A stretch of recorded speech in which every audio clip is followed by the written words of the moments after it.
વાત કરીએ ઉત્તર ગુજરાતની તો રાધનપુરમાં 3 ઇંચ વરસાદ વરસ્યો છે। ઠેર ઠેર પાણી ભરાયા છે। રેફરલ હોસ્પિટલના પટાંગણમાં વરસાદી પાણી ભરાયા છે।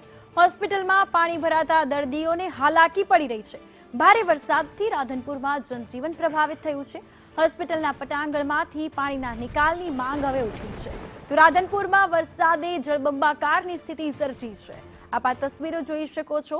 એક્સક્લુઝિવ તસવીરો આપને સંદેશ ન્યૂઝ બતાવી રહ્યું છે કે રાધનપુરમાં જે સ્થિતિ છે, અહીં વરસાદી પાણી હોસ્પિટલમાં ઘૂસ્યા છે, એટલે હોસ્પિટલમાં લોકોને જવા માટે હાલાકી પડી રહી છે। દર્દીઓ આ પાણીમાંથી પસાર થવા માટે મજબૂર બની રહ્યા છે।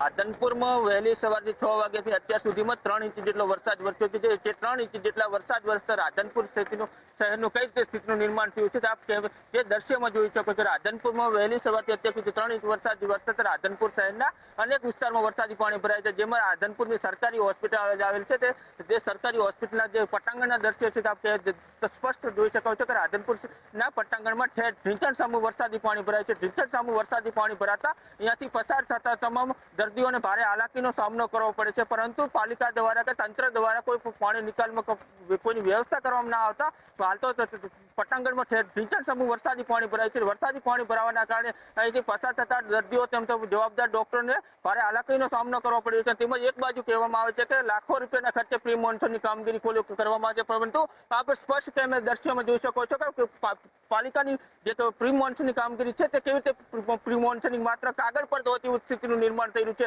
તેને લઈને હાલ તો દર્દીઓને એક જ માંગ કરવામાં આવી રહી છે કે જે રેફરલ હોસ્પિટલની પટાંગણમાં ભરાયેલા પાણીનો તાત્કાલિક ધોરણે તો પાણીનો નિકાલ કરવામાં આવે તેવી માંગ કરવામાં આવી રહી છે। વિષ્ણુ ઠાકોર, સંદેશ ન્યૂઝ, પાટણ।